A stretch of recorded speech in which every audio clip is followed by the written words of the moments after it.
Are we live? Hello, how is everyone doing today? I figured since I have a little bit of time, I will read another section of Dante's Inferno. So we've read 3 sections of it so far, and soon we will be done with the fourth, which only leaves one section left. It's five. And then we'll be basically a third of the way through Dante's epic, because the next one is the Purgatoro and the Paradiso. Paradiso. I'm probably saying that wrong. Anyways, 1, 2, 3, 4, and all of them seem to be broken up into 5 sections. So essentially, we're blazing right through it. It's going good, and I have viewers, so I should just get right down to it and start reading. Oh, share screen.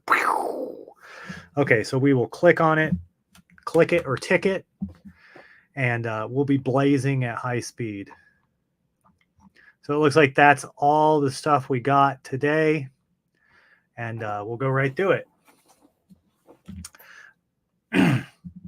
Let me move I don't like the mic being like right up on my face. I have seen cavalry moving camp before now, starting a foray, holding muster, and now, then retiring to escape. I have seen war horses on your territory. Oh, Atarians, and seen the foraging parties, and the clash of tournaments, and repeated jousts, now with trumpets, now with bells, with drums and rampart signals, with naive and foreign devices. But I never yet saw infantry or cavalry or ship at sight of shore or star move to such an obscene trumpet. We went with the 10 demons. Ah, savage company. But they say, in the church with the saints, and in the inn with the drunkards. But in my mind, I'm actually going to say, I'm going to right click that one.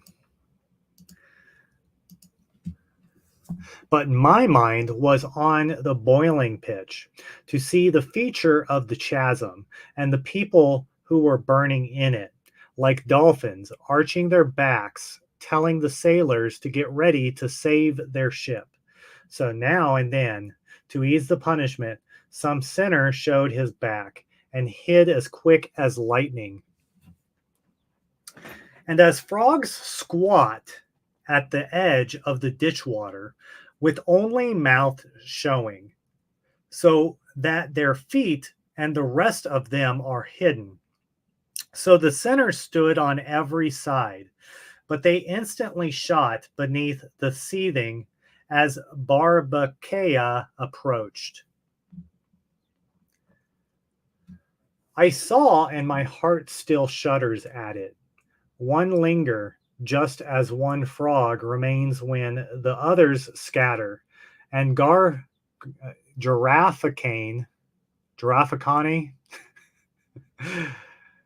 who was who was nearest him, hooked his pitchy hair and hauled him up, looking to me like an otter. I already knew the names of every demon, so I noted them well as they were called, and when they shouted to each other, I listened. Oh, Rubicante, see you get your clutches in him and fillet him. All the accursed tribe cried together, and I, Master, make out if you can who that wretch is, who has fallen into the hands of his enemies. My guide drew close to him and asked him where he came from. And he answered, I was born in the kingdom of Navarre. My mother placed me as a servant to a lord, since she had borne me to a securely, I don't even know what that word is.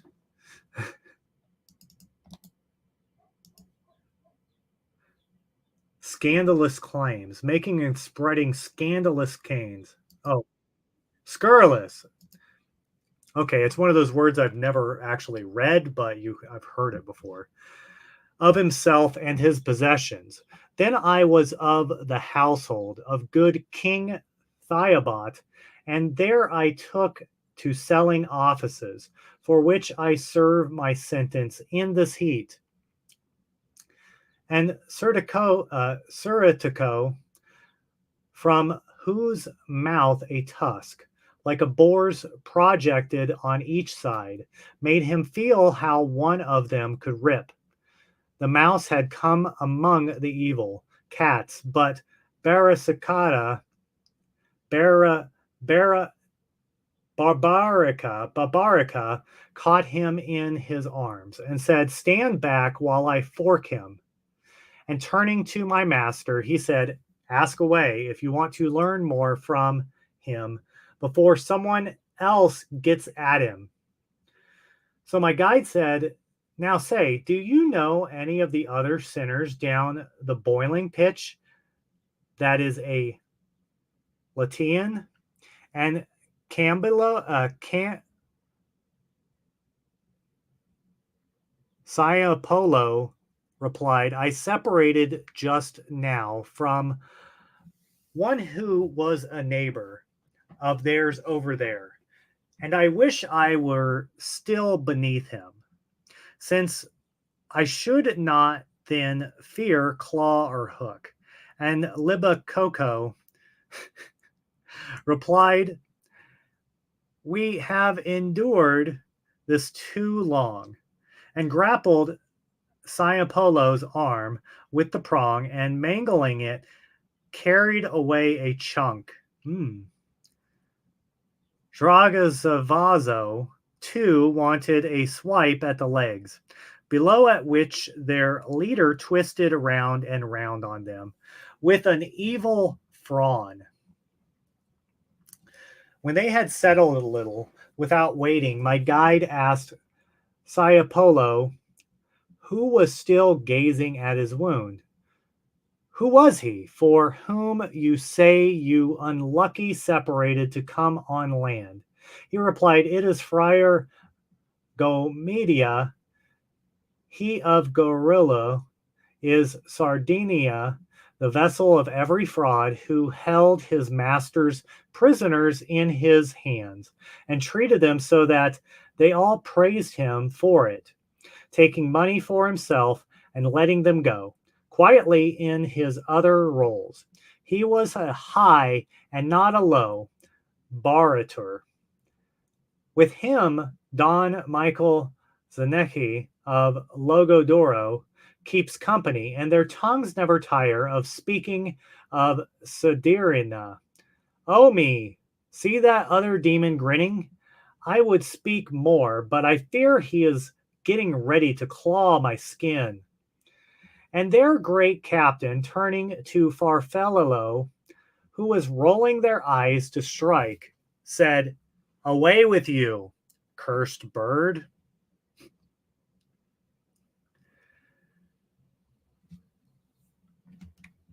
The scared sinner then resumed, "If you want to see or hear Tuscans or Lombards, I will make them come, but let the Malabrache hold back a little, so that the others may not feel their vengeance. And sitting here, I, who am one, will make seven appear, by whistling as we do, when any of us gets out." Cogsano appraised his snout at these words, shaking his head, said, "Hear the wicked scheme he has contrived to plunge back down." At which Caiapolo, who had a great store of tricks, replied, "I would be malicious indeed if I contrived great sorrow for my companions." Alashino could contain himself no longer, and contrary to the others, said to him, "If you run, I will not charge after you, but beat my wings above the boiling pitch. Forget the cliff, and let the bank be a course, and see if you alone can beat us. O you that read this, hear of this new sport. They all glanced towards the cliffside. He, above all, who has been most unwilling for this.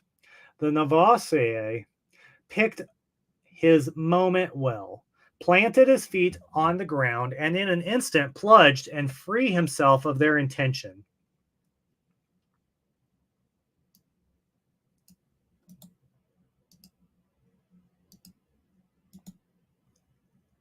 Let me save this image. Sorry.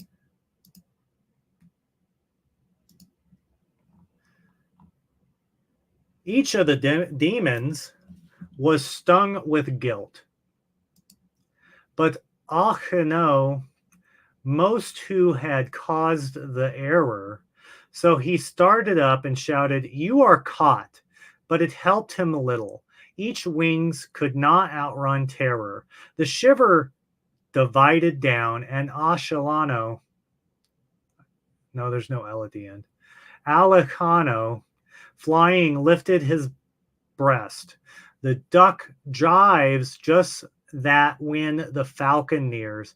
The hawk flies back up angrily and thwarted.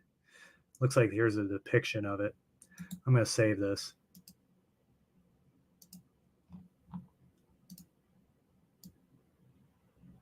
And then right click, save. Calabacrina. These dang names, man. Calcabrina, furious at the trick, flew on after him, wanting the sinner to escape in order to quarrel. And when the bar terror had vanished, he turned his claws on his friend and grappled with above the ditch. But the other was sparrowhawk enough to claw him thoroughly, and both dropped down into the center of the boiling pond. Actually, I think I'm just going to right click and save that whole thing, even though it's way too long. But some of it, anyways, let's just continue. If people don't know what I'm doing, whenever I right click and save something, it's because I like to tweet different quotes with artwork. Well, what's great about this depiction of Dante's Inferno is they include the pictures with the text. So if you see something that's cool, well, there you go. I just save them on the tabs up here, and immediately after I'm done reading them, I turn them into something of a tweet. And then I usually schedule them for like months into the future. And so, through the next probably couple of years, I'll have random Dante tweets with artwork. I mean, it's whatever.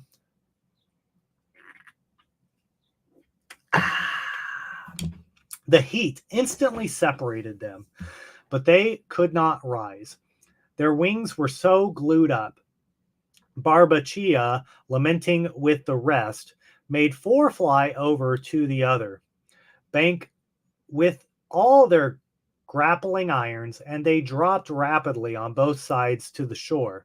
They stretched their hooks out to the trapped pair, who were already scaled by the crust, and we left them like that, embroiled. It's pretty nice. Sit alone and free of company. We went on, one in front, the other after, there we go. Like minor friars journeying on their way. My thoughts were turned by the recent quarrel to Aesop's fable of the frog and mouse, since C and yes are not better matched than the one case with the other, if the thoughtful mind couples the beginning and end. And as one thought springs from another, so another sprang from that, redoubling my fear. I thought of this. Through us, these are mocked. and with a kind of hurt and ridicule that I guessed must annoy them, if anger is added to their malice, they will chase after us, fiercer than snapping dogs that chase a leveret. I felt my hair already lifting in fright, and was looking back intently as I said, Master, if you do not hide us quickly, or hide us both quickly, I am afraid of the Malabarche. They are already behind us. I imagine I can hear them now. And he, if I were made of silvered glass, could not take up your image from outside more rapidly than I fix that image from within. Even now, your thoughts were entering mine with similar form and action, so that from both I have made one decision. If the right bank slopes enough that we can drop down into the next chasm, we will escape this imaginary pursuit. He had not finished stating this resolve when I saw them not far off, coming with extended wings, with desire to seize us. My guide suddenly took me up like a mother, wakened up a noise, seeing flames burning in front of her eyes, who takes her child and runs, and caring more about him than herself, does not even wait to look around her. Down from the ridge of the solid bank, he threw himself forward onto the hanging cliff that dams up the side of the next chasm. Water never ran as fast through the conduit, turning a mill wheel on land. When it reaches the paddles, as my master down that bank, carrying me against his breast like a son and not a companion. His feet had hardly touched the floor of the depth below before the demons were on the heights above us. But it gave him no fear, since the high providence that willed them to be the guardians of the fifth moat takes from all of them the power to leave it. Down below, we found a metal coated tribe, weeping, circling with very slow steps, and weary and defeated in their aspect. They had cloaks with deep hoods over the eyes in the shape they make for the monks of Cologne. On the outside, they are gilded so it dazzles, but inside all leaden, and so heavy that compared to them, Fredericks were made of straw. O weary mantle for eternity! We turned to the left again, beside them, who were intent on their sad weeping. But those people, tired of their burden, came on so slowly that our companions were new at every step. At which I said to my guide, make a search for someone known to us by name or action, and gaze around as we move by. And one of them, who understood the Tuscan language, called after us, rest your feet. You who speed so fast through the dark air, maybe you will get from me what you request. At which my guide turned around and said, wait, and then go on at his pace. I stood still. I saw two spirits who were eager in mind to join me, but their burden and the narrow path delayed them. When they arrived, they eyed me askance for a long time, without speaking a word. Then they turned to one another and said, this one seems alive by the movement of his throat. And if they are dead, by what grace are they moving, free of the heavy cloaks? Then they said to me, O Tuscan, you have come to the college of sad hypocrites. Do not scorn to tell us who you are.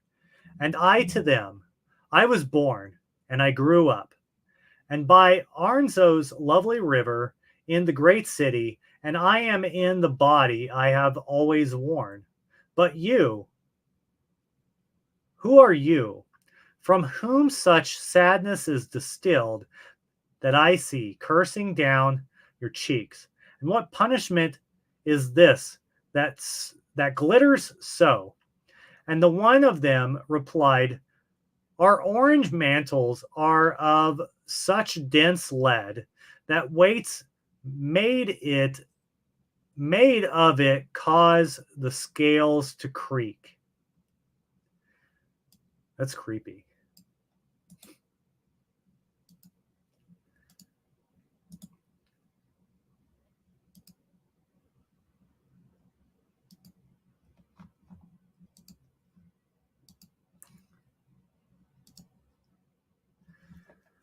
We were Fonde Gladenti of the Bolognese order of the Javical friars. I am Catalano, and he is La Deneg der Igno, chosen by your city.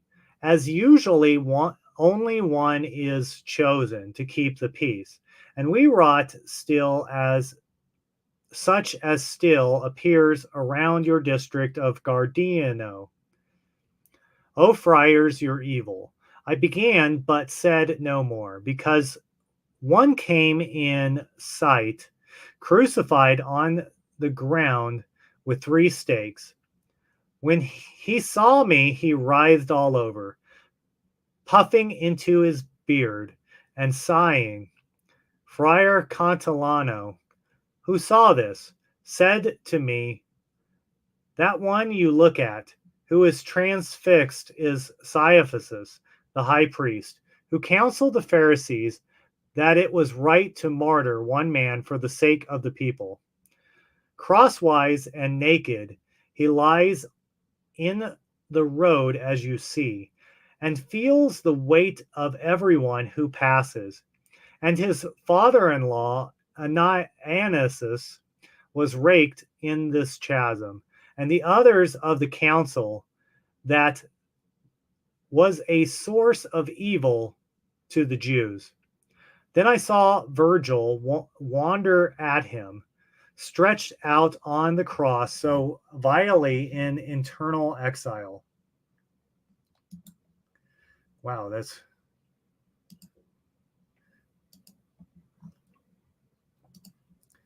I'm just going to... I don't know how to... Because sometimes it's like if you break up some of the extra words that are feathered because it's poetry, it becomes a better quote. So it's like sometimes it's better just to take the whole thing and then you can get rid of the excess.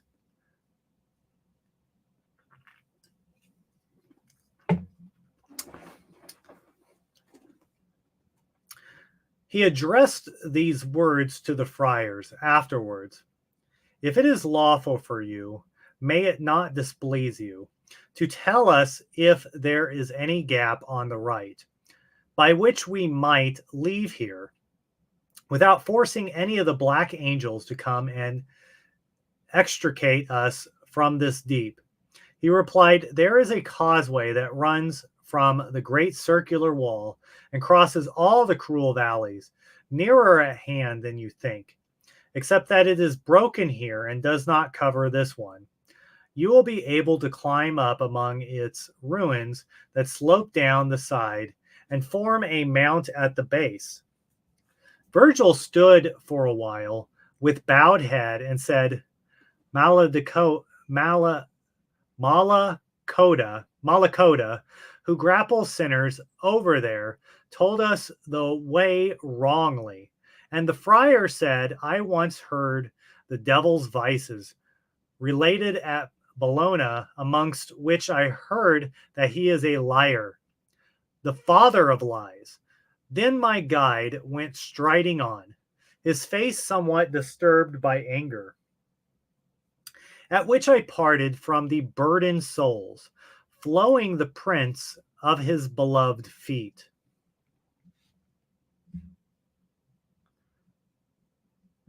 In that part of the year when the sun cools his rays under Aquarius and the nights already shortened towards the equinox, when the hoar frost copies its white sister, the snow, image on the ground, but the hardness of its tracery lasts only a little time, the peasant, whose fodder is exhausted, rises and looks out and sees the fields all white, at which he strikes his thigh, goes back into the house, and wanders to and fro, lamenting like a wretch who does not know what to do.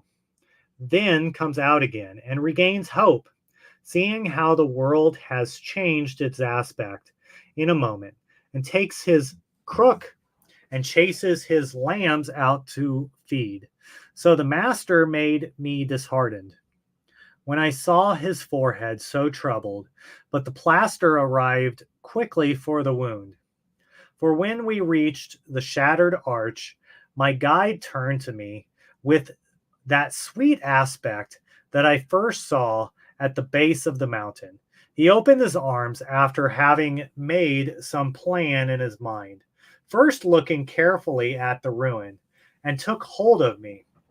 And like one who prepares and calculates, always seeming to provide in advance, so he, lifting me up towards the summit of one big block, searched for another fragment, saying, "Now, chamber over that, but check first if it will carry you."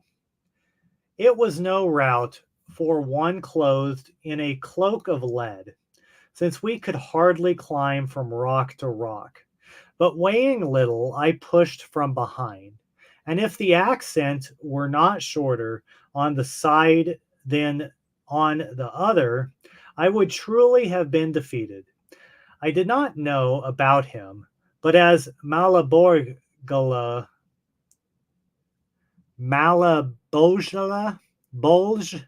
Malaboj, all drops toward the entrance to the lowest well.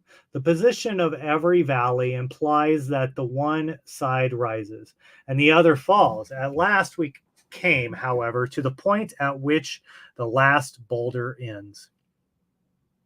The breath was so driven from my lungs when I was up that I could no further. In fact, I sat down when I arrived. The master said, "Now, you must free yourself from sloth. Men do not achieve fame sitting on down or under coverlets. Fame without without which whoever consumes his life leaves only such trace of himself on earth as smoke does in the air or foam on water. So rise and overcome weariness on spirit that wins every battle. If it does not lie down with the gross body, a longer ladder must be climbed. To have left these behind is not enough. If you understand me, act now so it may profit you." I rose then, showing myself to be better filled with breath than I thought. And I said, "Go on, I am strong again and ardent."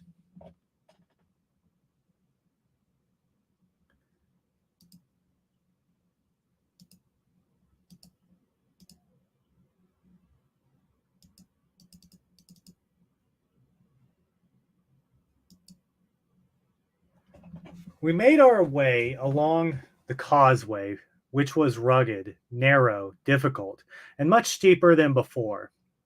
I went speaking so that I might not seem weak, at which a voice came from the next moat, inadequate for forming words. I do not know what it said, though I was already on the summit of the bridge that crosses there. But he who spoke seemed full of anger.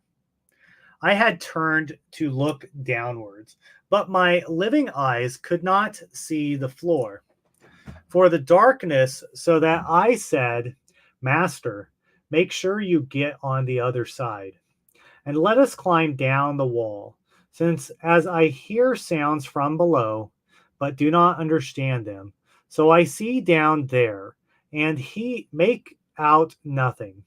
He said, I make you no answer, but by action, since a fair request should be followed, in silence by the work.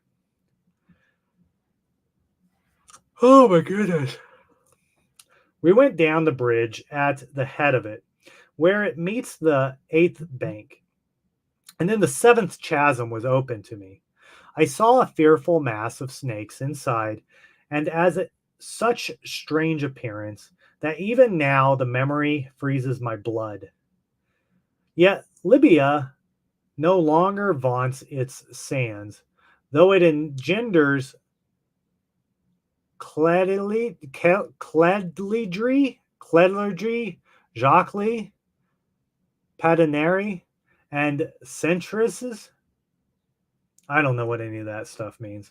It never showed pests so numerous or dreadful, nor did Ethiopia, nor Arabia, the land that lies along the Red Sea. Amongst this quarrel and mournful swarm, people were running naked, terrified, without hope of concealment, or that stone, the heliotrope that renders the wearer invisible.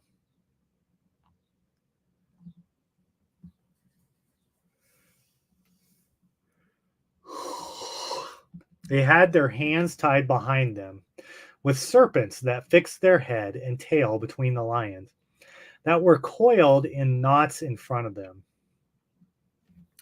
I think that's the perfect sentence right there.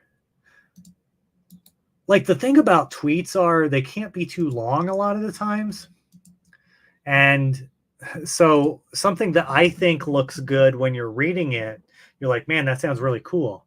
It won't really work as a tweet, especially with artwork sometimes. So I actually learned that a lot of the times with tweets. You know, the simplest, a lot of the times, the stuff that's very simple and grabs people is the stuff people like reading. You know, it can even be silly or stupid. Okay, so we're about halfway through. We're at 32 minutes. Basically, we've been getting to an hour and 10 minutes per section.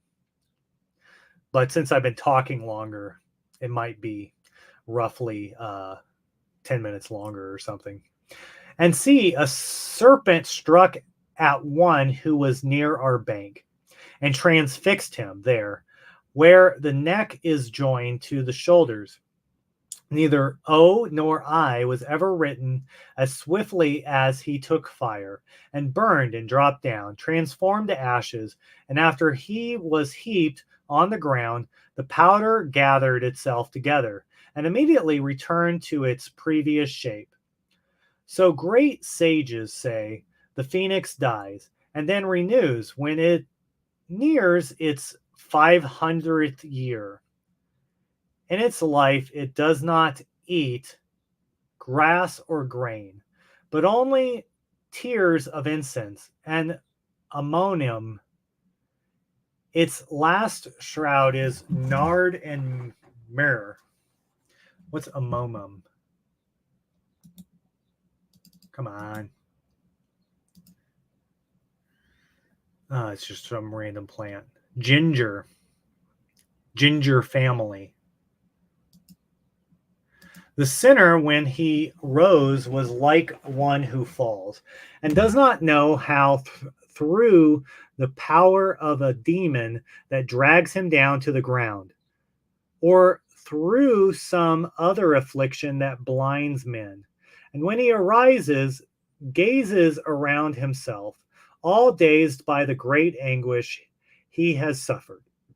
And he gazes, sighs, oh, how heavy the power of God that showers down such blows in vengeance.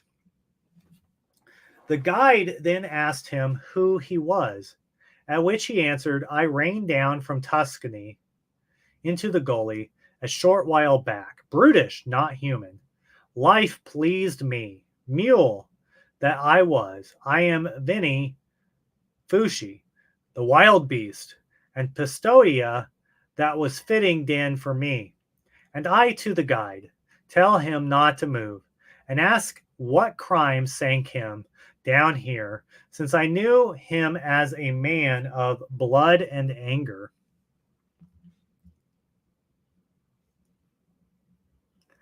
And the sinner who heard me did not pretend, but turned his face and mind on me, and gave a look of saddened shame.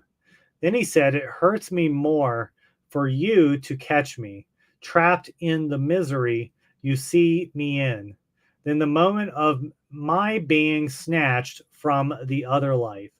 I cannot deny you what you ask. I am placed so deep down because I robbed the scarcity of its fine treasures, and it was once wrongly attributed to others. But so that you might not take joy from this sight, if you ever escape the gloomy regions, open your ears and hear what I declare. Pistoia first is thinned of Pistoia is first thinned of blacks. Then Florence changes her people and her laws. Mars brings a vapor from Vladimira, cloaked in turpid cloud, and a battle will be fought on the field of Pacino in an angry and eager tempest that will suddenly tear the mist open, so that every wight is wounded by it. And I have said this to give you pain. And the algorithm exploded the video. At the end of his speech, the thief raised his hands, both making the fig, the obscene gesture, with thumb between fingers, shouting, "Take this, God, I aim it at you." From that moment, the snakes were my friend, since one of them coiled itself around his neck, as if hissing, "You will not be able to speak again." Another round of his arms tied him again, knotting itself so firmly in front that he could not even shake them. "Ah, Pistoia, Pistoia, why do you not order yourself to be turned to ash, so that you may remain no longer, since you outdo your seed in evil doing?